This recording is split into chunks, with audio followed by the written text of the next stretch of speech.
Hey guys, my name is Zach Ferguson, and this channel is all about helping you reach your tricking goals. I may not be the best tricker, but hopefully my experience can help you become the best. Today, I'm doing a video on something that I feel is an underrated or highly neglected move by a lot of beginner trickers. That's a handstand. It was recommended by one of my students, Ryan. He has his own channel here on YouTube, which is all about track and field and running in general. You guys should check it out. I've been thoroughly enjoying his videos. I'm no expert at a handstand, but I can hold mine for a while, and I think that I'm at a level where I can at least speak on it and kind of give tips and explain different entrances and explain how, as a tricker, why you would want this. There are a lot of different tricks that include handstand or have handstand in them that you wouldn't really think of, and also you can use it as an extremely helpful conditioning tool for yourself. So let's go ahead and get into the video.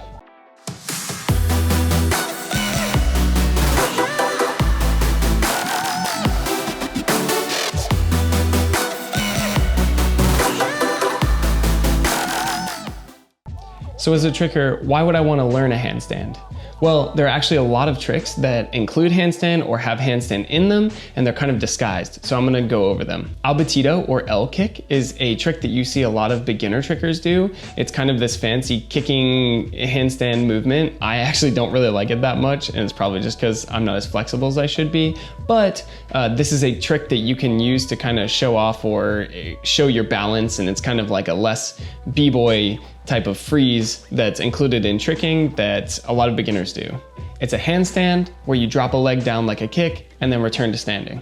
E-kick is another one that you wouldn't really think is kind of a handstand variation, but I actually wasn't successful at this trick until I started thinking of it as a hand balancing move where I'm moving my legs around. This was created, I believe, by Jono and Morgan from Team E. Please correct me if I'm wrong on that. That just seems logical to me because I saw them do it and their name is Team E.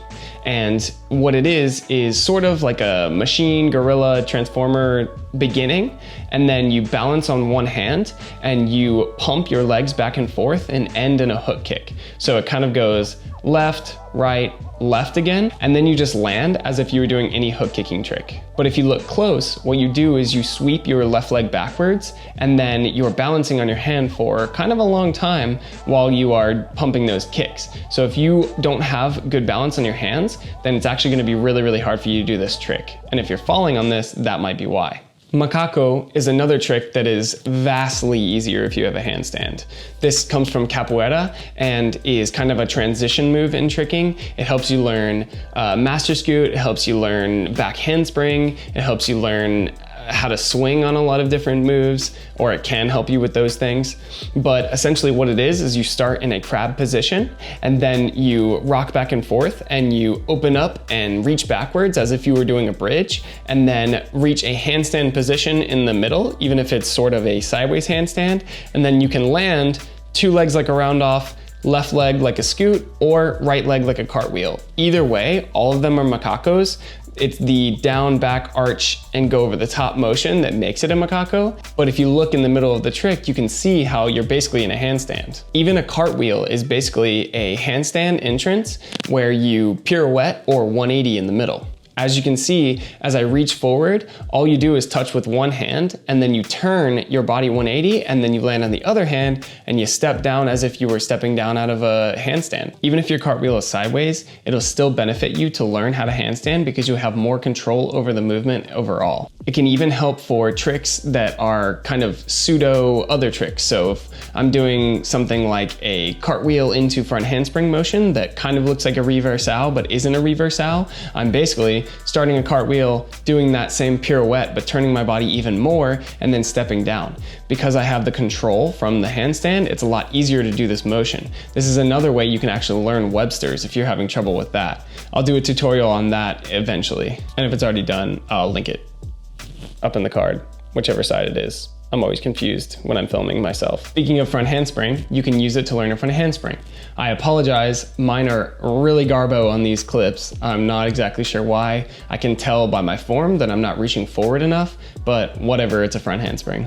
Either way, what you're doing is basically diving headfirst into a handstand and letting the momentum pull you over to your feet. A back handspring also is basically diving backwards into a handstand and then pushing off and doing a handstand snap down. This is one of the reasons why gymnasts train handstand so much, because it's a paramount motion that you're in so many different movements. And since they train tumbling, it's forward and backwards so much on this linear path that handstand is basically what you're in. When they're swinging upside down on bars and stuff, they have to be able to hold handstands well to do giants and other movements like that. So you can use the handstand to benefit in moves like back handspring and get more and more power out of it by training things like handstand snap down and stepping out of it into other movements. A 1990 is also a trick that's basically just a handstand. It's a hand spin. Specifically on these are kind of tricker 1990s. I don't spend a lot of time above my head, but on true 1990s that come from breakdancing, you will spin multiple times on the same hand. But on this, it's just basically going up 180, spinning another 180, coming down. This is something you can swing or do transitions out of also, but is a very good trick for kind of breaking up things, and people like Brendan Morrison, Mastering Tricking, do a lot, and it looks really good when he does it. But it's basically the start of a machine or gorilla that you kick up, and then you switch hands, and then you extend to a one-hand handstand, and you spin around a little bit, and then you come back down. A Gumby is also a handstand variation that's basically a start of a gorilla or a machine that plants that right hand, and then you arch for a bridge or a macaco, and then you come down on that left leg. So basically, you're putting the hand down and then arching into a handstand and then coming down out of that movement. Gumby is one of those tricks that a lot of people have trouble with, but a lot of people also respect and think is cool and struggle with it a lot. But if you have a good handstand, especially a good handstand with an arch, Gumby won't be a problem for you. And if it relates to Gumby, it relates to touchdown rise. Even in a touchdown rise, you're basically doing a Gumby where you miss your first hand and you catch in a handstand and then you come out of it. So you can think of it as diving forward into a one-arm handstand when you turn backwards, landing on that hand, coming out and swinging or doing whatever variation you want to do. But even in the middle of the touchdown rise, it's basically a handstand.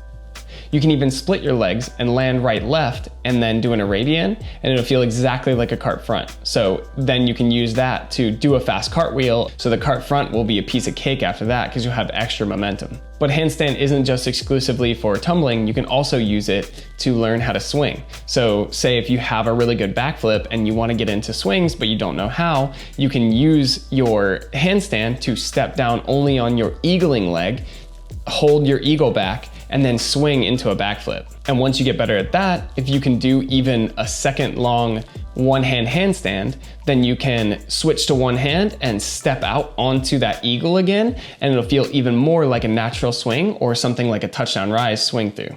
To prove a point, I did a cork out of it, but obviously the momentum is not the best, so it's a little crunchy, so I apologize for that. But it is possible. And that's just a short list of the literal thousands of tricks that you can do that involve some kind of handstand motion.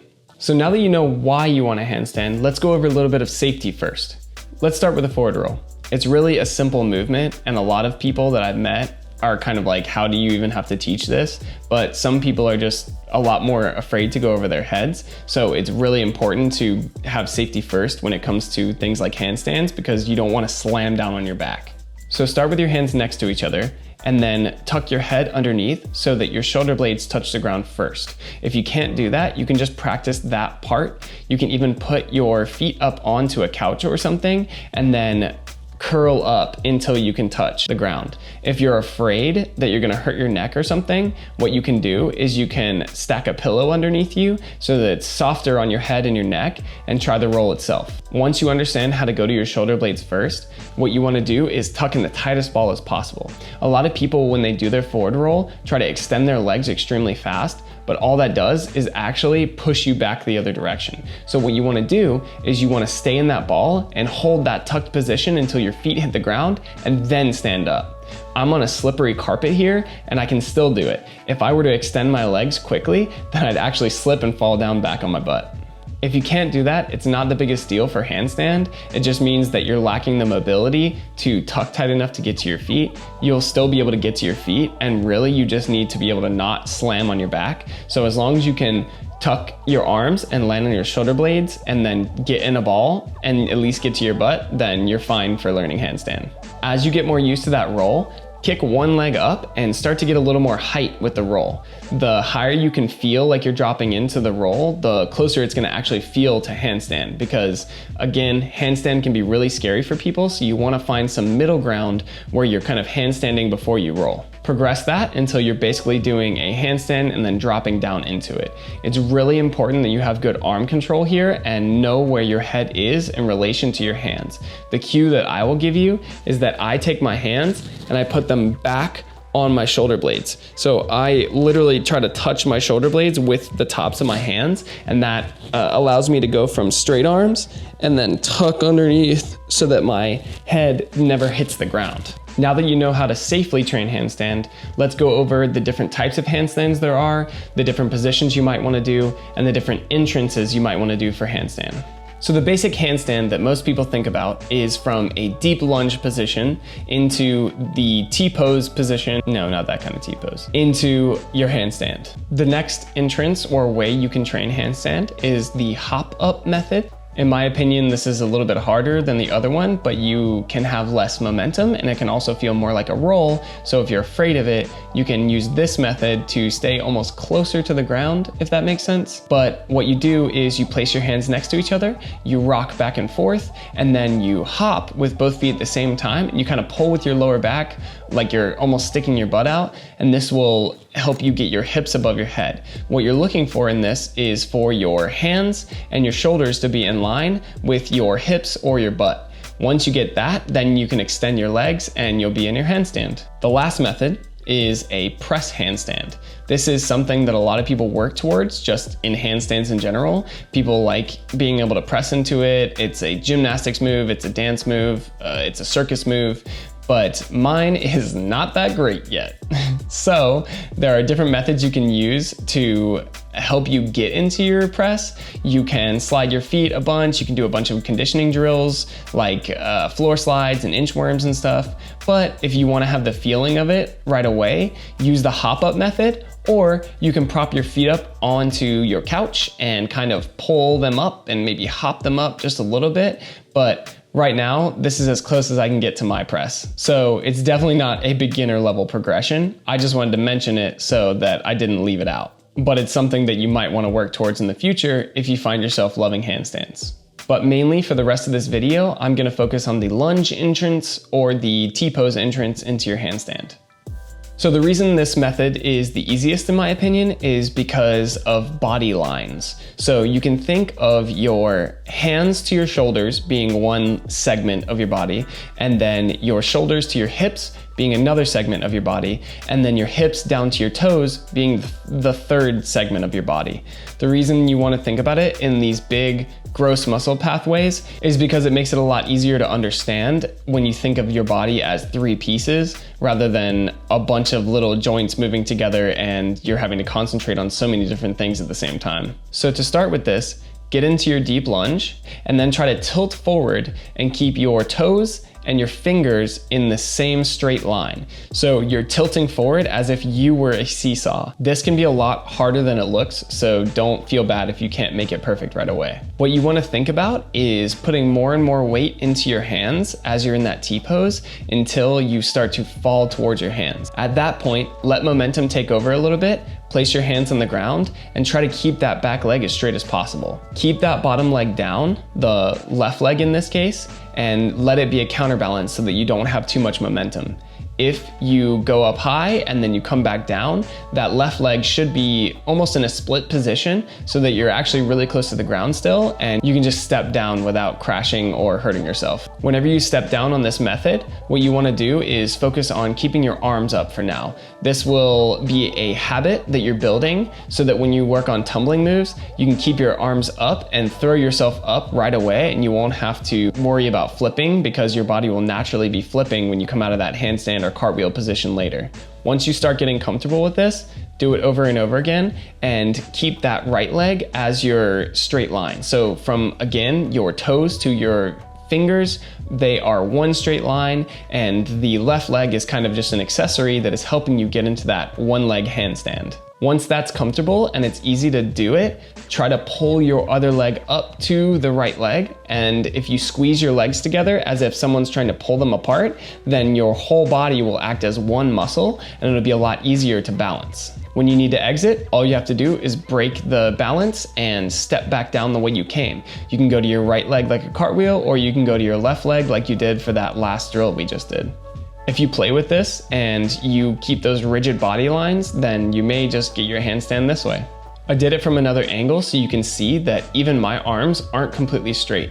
This is a physiological thing, and when I'm pushing as hard as I can, and it's a lack of flexibility that is actually making it so that I don't straighten my arms. It's actually crazy because when I'm doing it, I feel like they're straight. So if you record yourself and your arms are not straight, but you're trying your best, just know that over time, your arms will get straighter and straighter if you focus on keeping them straight.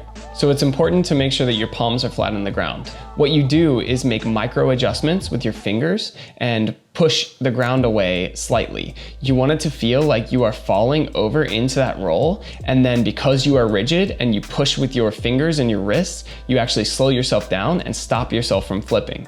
That is the easiest way, in my opinion, to attain balance. What can help you is bending your fingers and thinking of your hand as a pseudo claw or something, but making sure that your palm is still flat on the ground even while you're doing that claw. The reason this helps is because it makes the lever system of your fingers smaller and allows the muscles to not work as hard and have a lot more grip on the ground so that you'll be able to adjust with a little more ease than the other method. But make no mistake, even the best hand balancers are constantly balancing over and over again and making micro adjustments to hold themselves up in their handstand. Since I did it here, I'll mention that rolling is not the only way to get out of your handstand. You can also pirouette or cartwheel out of your handstand. The handstand really is about going slow and gradual with your movements in general. Don't forget to shake out or stretch your wrists when they're getting tired because you are putting a lot of strain on them when you're doing handstands. The preferred method I like for teaching my students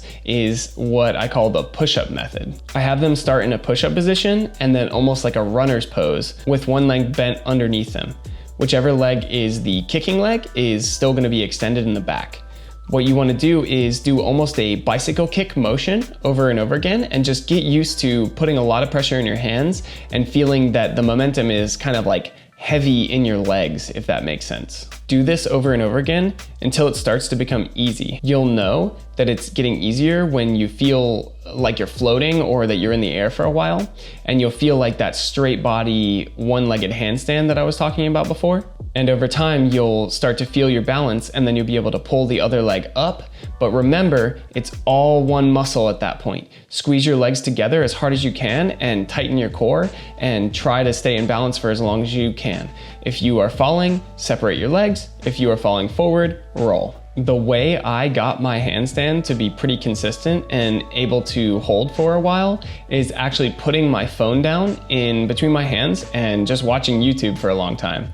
You can watch quality Zach Ferguson content while you are doing this. But basically, I put my phone in between my hands and then just did the push-up method and kicked up over and over again until it was easy. I got to the point where I could hold it for almost a minute just by watching long YouTube videos. And here's an angle of the phone's point of view if you need a new sleep paralysis demon. It's important to get comfortable in not just a perfect handstand, but also wide-armed and one-armed and wide-legged and stagged, which is forward and backwards with your feet. Different types of positions in your handstands, because then you will be comfortable no matter where you are. When you're doing a handstand and tricking, you're generally going to be throwing your momentum all over the place, so the more controlled you are in different positions, the easier it's going to be for you later. Remember, there's not one right way to learn any movement. So if you are still having trouble with this, what you can do is kick up against a wall and use that for support. You can also do pike push-ups. These will help you with conditioning and will help you get the strength to do handstand push-ups and things like that. I tried handstand push-ups to show you for this video, but I haven't trained them in a while, and I used to be able to do 10 or 15, but it looks like I can only do 1 now, so I gotta train these again. The pike push-up can be advanced by walking your legs in, but this is actually a lot harder than it looks. The main muscles you're using on this are your shoulders and your triceps. So if you want to have jacked shoulders and jacked triceps, then this is a great conditioning exercise for you. If you have the freestanding or handstand up against the wall, it's an extremely good conditioning exercise too, because it's a complete body tension the whole time. And it also works your shoulders incredibly well. But honestly, just trying the handstand over and over again will give you a lot of conditioning benefits. And that's really all I wanted to say about handstands.